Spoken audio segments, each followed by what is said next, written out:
It, hello, everybody. This is Afzaal, founder of Gopi Resources. Today, we bring you another session for startups and SMBs. And today's topic that we're going to be talking about is sales challenges for startups and their strategies to tackle those challenges. Our guest is Brian Howard from United States of America, and he's a sales leader with experience of more than 2 decades. So, with that, I'm gonna request Mr. Brian to provide us a brief introduction, and then we will jump right into the agenda. Brian, over to you. Great. Hey, thanks so much for having me, Afzaal. And I really appreciate your friendship. I've known you for some time now, more than a year, I think. And it's just really, really nice to connect Yeah, with you here. In terms of my background, you're right. I've been in software and in tech for more than 20 years. I've been in sales management, managing sales teams of different kinds for over 17 years of that. And I just have a real passion to help customers by making technology really simple for them to understand and to acquire to solve their business problems and help them grow their business. great, great. Okay, with that, let's jump right into the agenda. So, we're gonna talking about the sales challenges. So, everybody knows that the entrepreneurs or the new startups would come up with the very a great solution or a product if we talk about the IT mainly. Then we come up with a very good product, but then the next and the biggest challenge that we have is sales. So most of the entrepreneurs or the founders would not have experience of sales. So sales is a big challenge for them. So with that, I'm gonna ask you a couple of questions that you can answer, and you can share the strategies to come up over those challenges as well. So Great. one of them is that when we come up with the new product, so it's a new in the market. Okay, so our customer don't know us, and the customer don't understand our solution or our product. So how do we go about that challenge? That because that's one of the main or the critical thing that avoids the sales. Great. Well, it's a great question. I think for what I've seen work, and it's not a quick process. First of all, maybe the expectation should be that it may not be a really quick process unless you have, a tremendous amount of financial resources to help you. But assuming you have modest resources, then it's not going to be an overnight thing. It's going to be hard, and it's going to be a process. So you have to give yourself some runway in terms of time expectations, and you have to have some financial to do this, for sure. But also just from a time perspective, you need to allow a time budget, before you give up and before you say it's not working. But yeah, in terms of from an awareness perspective, it's a new product, new solution, customer. So yeah, I have a lot of compassion for the question because I've been there. And in terms of what you have to do when nobody knows you and nobody knows your product is really get the word out by talking about the problem. The foundation of everything is really the business problem. And so if you are in the cybersecurity area and you sell, for example, cybersecurity training to businesses and to governments and education or whatever your market is, then it's really important to get the word out by teaching people about the problems that you solve. And now you're providing value to them, and you are really educating them. So on the one hand, you're providing education and insights, but on the other hand, you're actually linking yourself to that problem. So when they have that issue, or they start to be concerned about that, then they will think of you. And so once you've educated the customer or the prospect, it's important to stay in touch and have a way of staying in touch so that they can keep you in mind for the solution when they need that particular solution. So for me, it's all about starting with education and insights and educating your market based on the problems that you're solving and adding value, adding insights, having a simple message, a well-designed message about the key, key 7 problems or whatever it is that are in the market that you're trying to solve.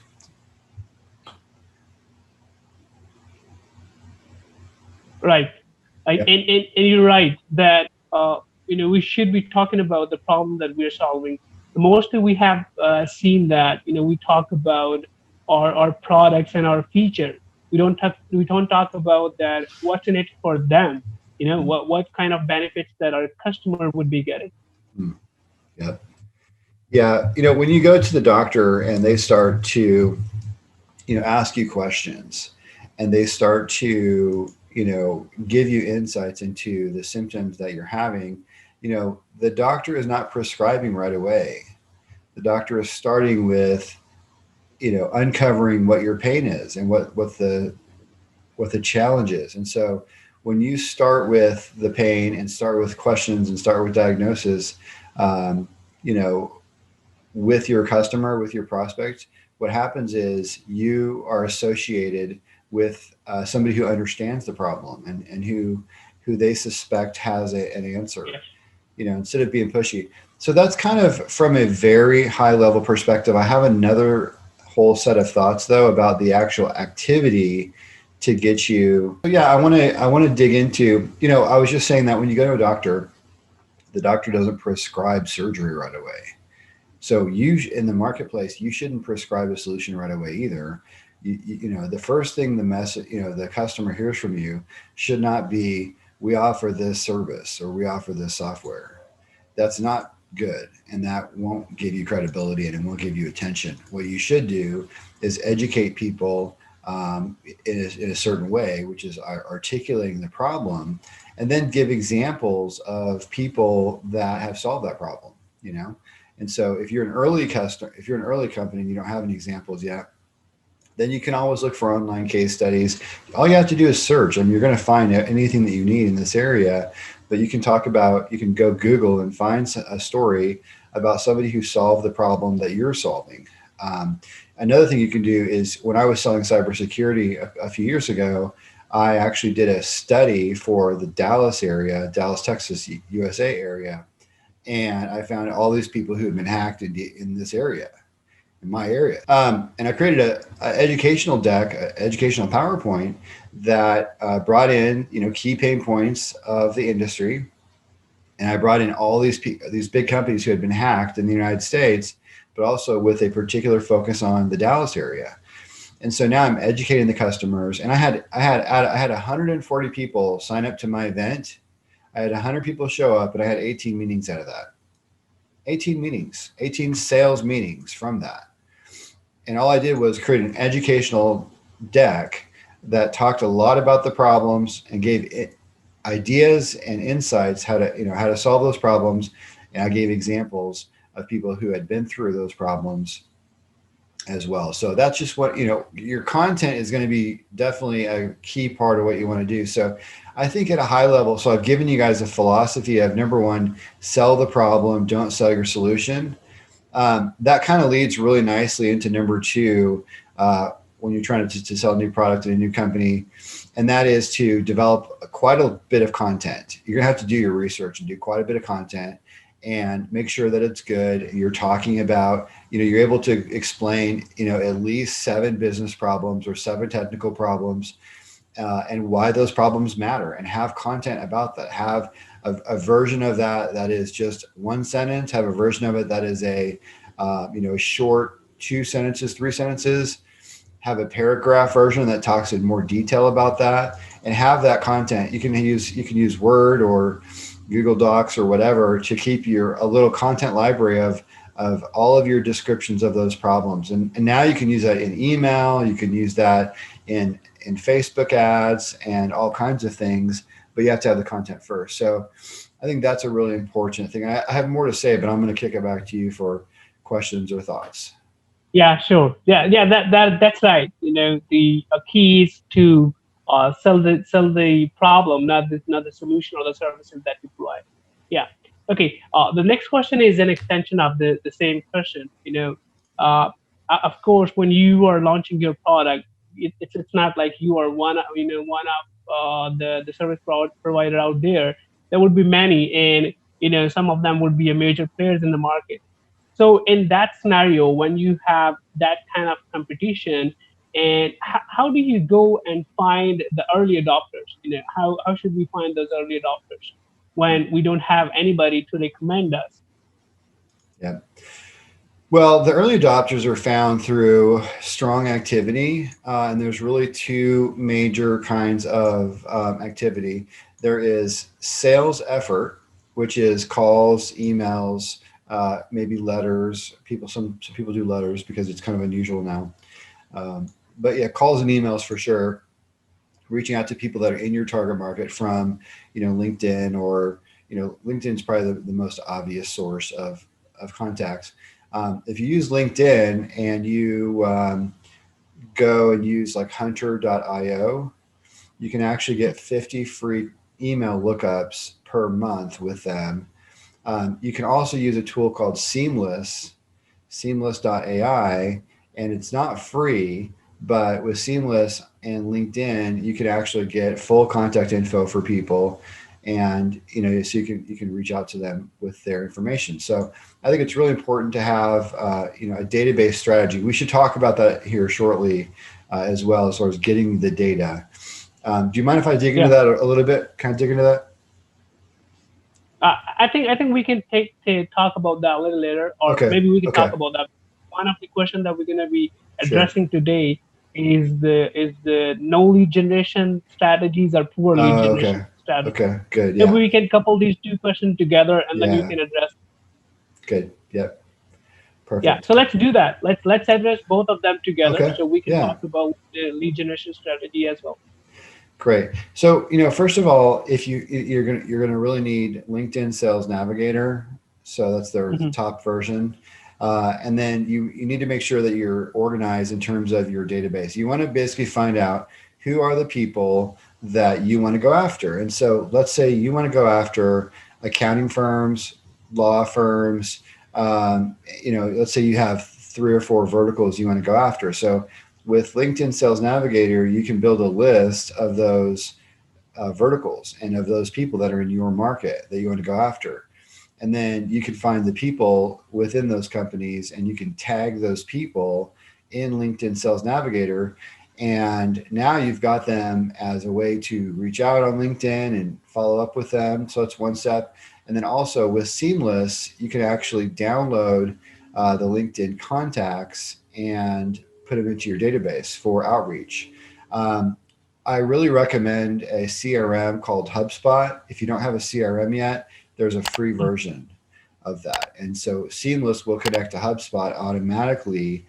You just have to do a little login process, and then you can download all the people that you find from Seamless and LinkedIn Sales Navigator directly into HubSpot, and reach out to them. So you want to be organized. You want to understand, who you've reached out to. You need to track the steps that, if you've spoken to a specific person, you want to know what you told them last time, and what you're about to tell them, and be able to plan that content. So having a HubSpot CRM or some CRM system, I think Zoho has a free version too. Having all your contacts organized, is a fundamental part of this. So you want to have your messaging, which we talked Hmm. about, and you want to have your contacts. Now, what you do next is you need to develop an outreach process. And there's no right or wrong way to do it, but it's a Hmm. combination of basically sort of three main things. Number one, you have to pre-write email templates based on your pain messaging that we talked about earlier. I talked about having 7. I talked about keeping that content in a Google Sheets or in a Word document or something. So having those key, let's say 7 or maybe 10 messages that are pre-written, and you use those to turn those into emails. And then in Zoho or in HubSpot or whatever your CRM is, it will have the capability to store an email template. So you can basically pre-write a outstanding email and just write it and rewrite it and rewrite it and focus on the pain and offer your help, offer advice. So your outreach, you're going to be offering advice. So now you've got your LinkedIn Sales Navigator connected to your Seamless.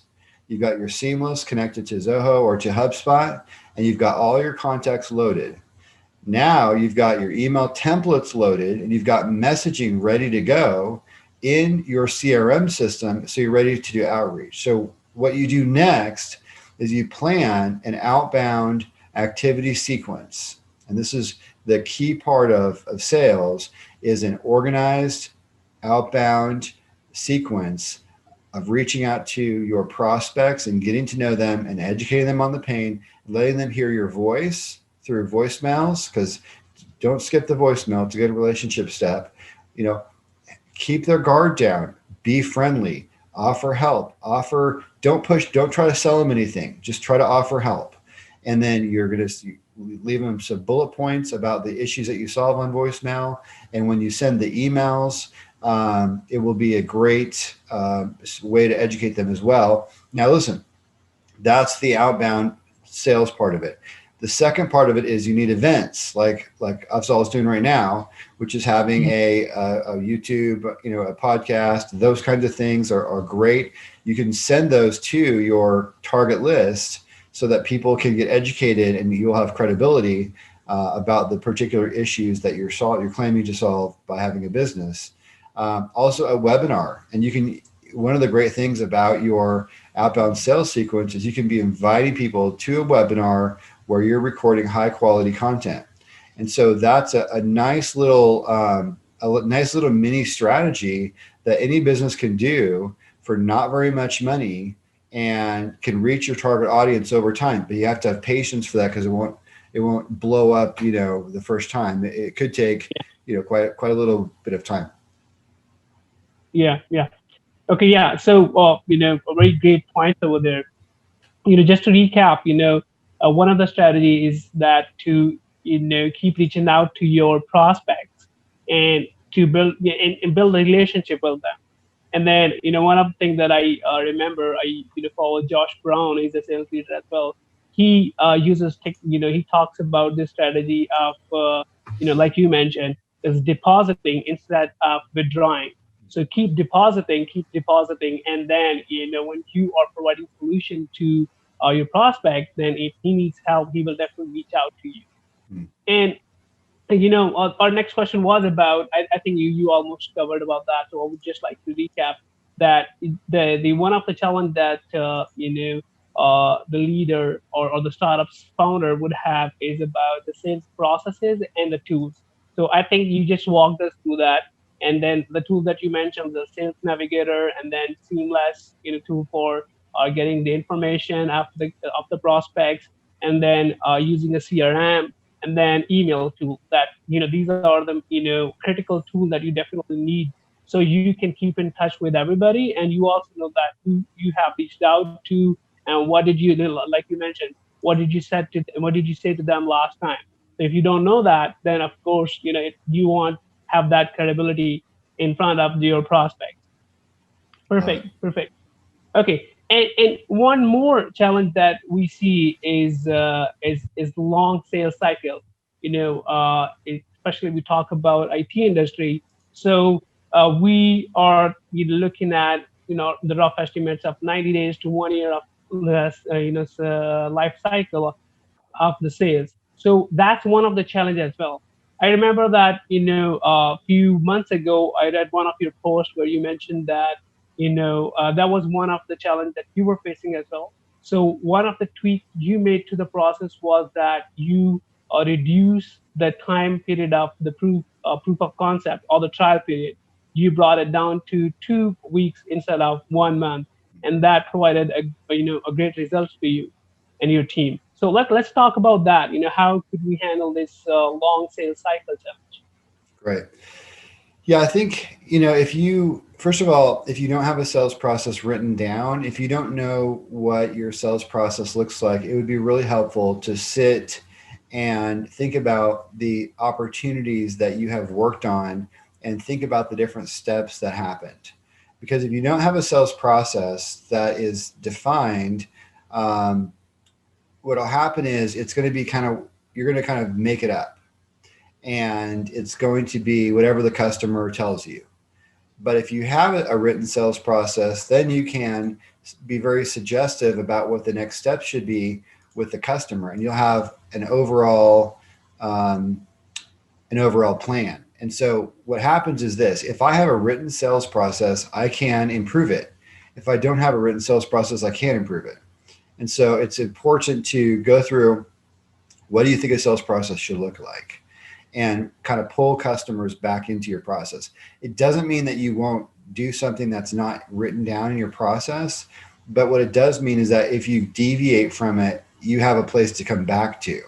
And so by having a written, decided upon sales process, it will be, you'll have more control over your deals, more control over your opportunities, and you'll be able to find where to slim down the time. So if you want to reduce the long sales cycle, the first step is to write down, how are things going in terms of a traditional or a typical deal, and then look in that process, look in that kind of sales funnel for where it's taking too much time, and Mhm. brainstorm and think about areas that, or think about ideas for how to speed up that process. So in my case, you're right.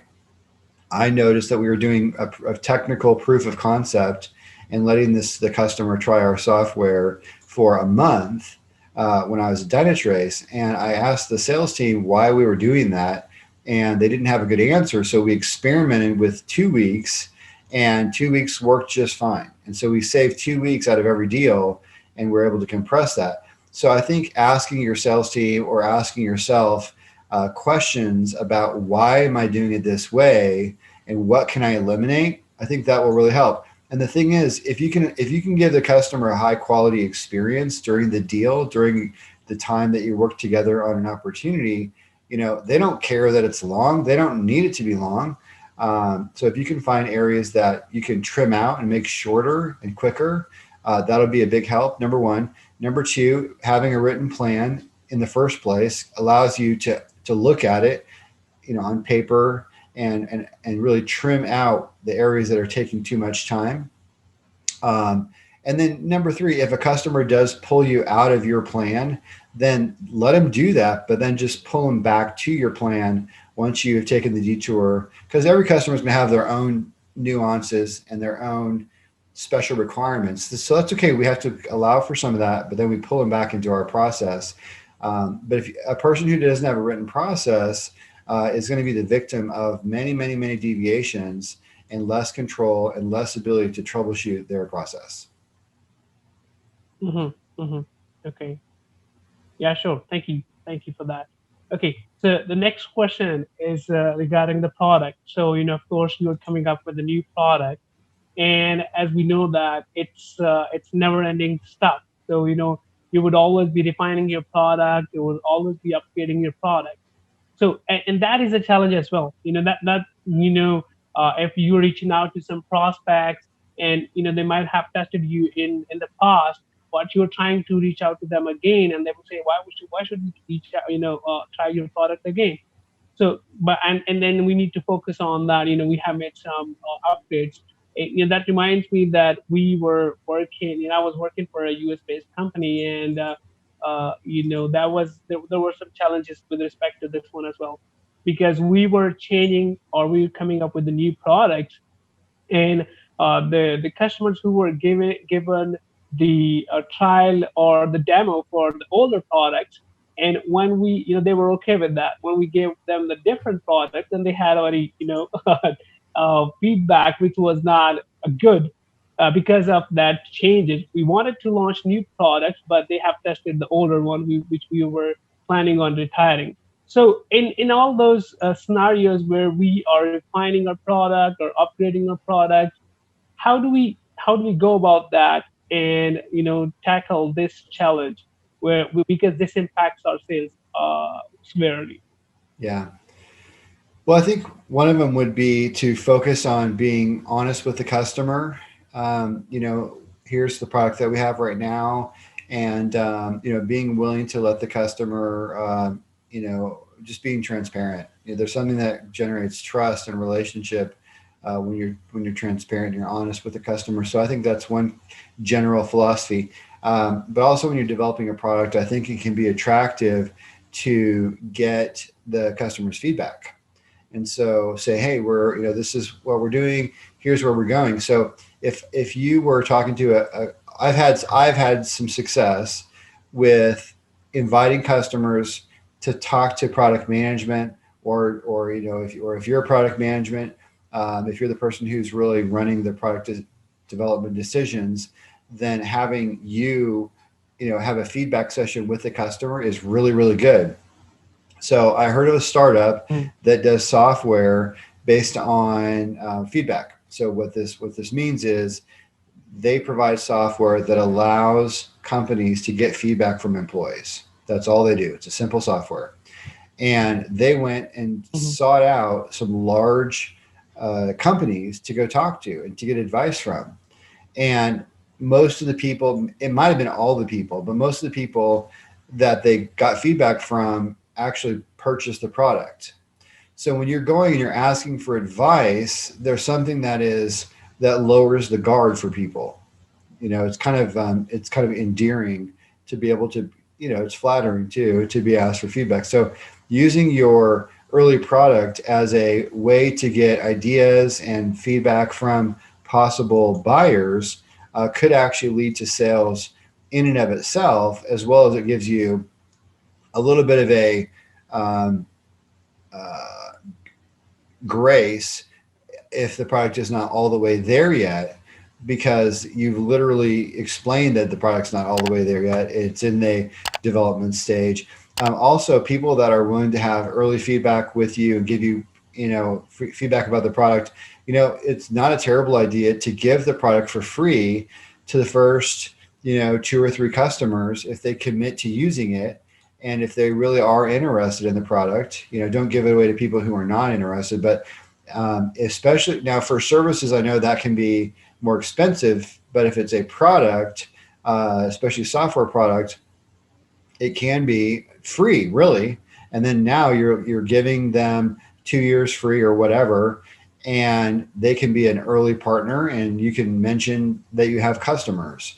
So I think Gary Vaynerchuk, or Gary V, talks a little bit about giving your services away early on, because you don't have any customers and you need credibility and experience more than you need revenue. And so I think that's a good model to use even in software, which is let's give it away, let's provide value, let's use it for feedback. And those early adopters can eventually spend money, but they're helping you more by giving you ideas and criticisms, as well as giving you the ability to say that you have customers. Yeah, yeah. Okay, Brian, I think we covered most of them, and there's one thing that I would like you to, shed a little more light on that. You already covered it a bit as well. So, of course, when we're coming up with a new product and we talk about the innovation we are bringing in, but the customer that we're reaching out to, their CS would always have the feedback that, every one of you out there are new to the market who's trying to sell, and you are mentioning that you are innovating or disrupting something. So you talk about the solution only, but how do we, that which is a challenge. So how do we go about that and build a credibility or authority about the market, the target market we are addressing, or that some startups is addressing? How do we go about that? Mainly what we have seen on LinkedIn, people are talking about specifically about, like you mentioned, the problem and then the solution they're bringing in for that. So if you can, provide some feedback to that. Yeah, for building credibility, I mean, I think people need to see the message more than once. So there's a certain amount of there's a psychological term people can look up called priming, priming. It's a psychological thing, and it talks about if you psychological priming basically means that if I see something one time, it makes me more ready to see another message, right? So so the real answer is that you have to expose people to more than one message, and you have to have some patience for that. So it would be nice if, for example, you could do it and so there's a few ways to prime. So there's calling the customer, there is emailing the customer, there is having the customer attend an event where you're educating them. But then there's also LinkedIn or Facebook advertising where you can go after your target market segment. Mhm. It's, you won't necessarily, with LinkedIn, you can pretty much target exactly your target market, but it's very expensive.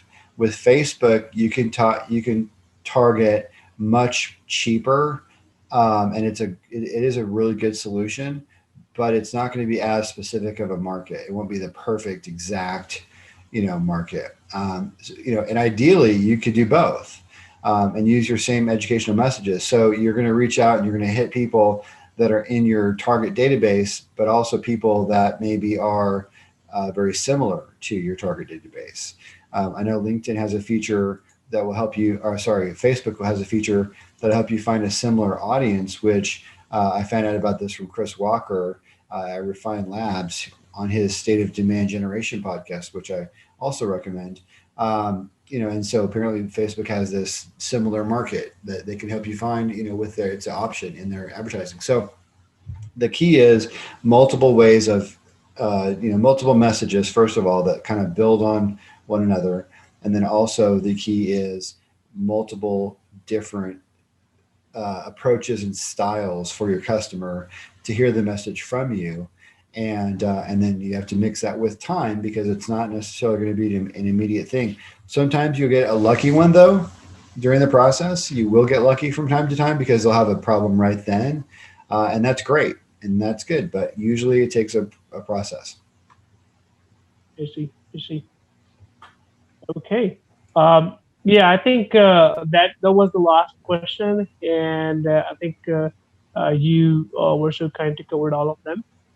And I think that's it. And I would just like you to share a a couple of sentences for our startups and SMBs who are just getting started with their product. So if you can share some advice with them, that what should they be focusing on if they're coming up with the new ideas, launching new product, or launching new services. So what are the different very critical things they should keep in their mind when they are doing so? Yeah, it's a great question. I have a lot of compassion because I ran a startup and I spent way too much money, and I took way too much time on it, and I should have pivoted.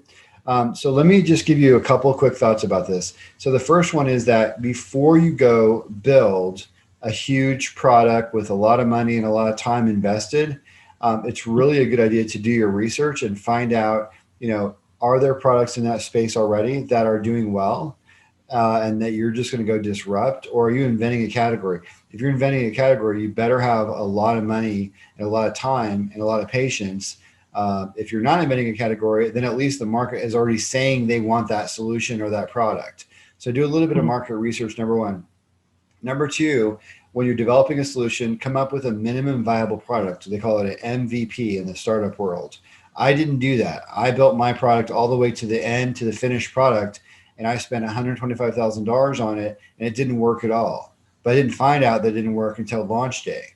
I spent all this money on a launch, event and everything. It didn't work, and so I should have done a small product for 15,000 to see if it worked, or 10,000, and to see if anyone used it, right? To see if anybody would respond to it, and then I would have saved myself, more than $100,000 in that case. So build a small version, a small product first, and get feedback and see if someone will spend money on it. The biggest test is not the feedback from your family. Your family will lie to you. They love you, and so they're going to encourage you, but really they're lying to you. And it's not so much that they're lying. I'm exaggerating and I'm having fun with it. But really, it's that your family just, it's not their market. They're probably not even the market for your product. So all they know is it's a great idea and you're smart and they're proud of you. So it's okay to get their general feedback, but the feedback that you want is dollars. Will someone spend even $100 or $10 with you? Will they? If not, then they're voting that it's not good. So you have to do little micro tests, little mini tests, and get feedback. One way to get feedback is to raise money. Will someone fund it? Because if Yeah. not, then if someone, an angel investor or a VC, will beat you up, and they will beat you up and tell you the truth when nobody else will. So that's kind of my advice for startups. I've been there, I've done that, and so I unfortunately have scars that can teach quite a bit through that process. Okay, perfect. Thank you so much for your time, Brian. And thank you, everybody, for your time today. This was Brian Howard for us, helping us with the sales challenges for the startups and SMBs, and the strategies that we need to follow to overcome those challenges. Thank you so much, Brian, for your time today. I know you have a family vacation planned for next days, so I hope you have a good time with the family. Thank you very Thank you. It much. was nice to have you. I enjoyed it. Thank you so much. Thank you. Bye. Have a good time.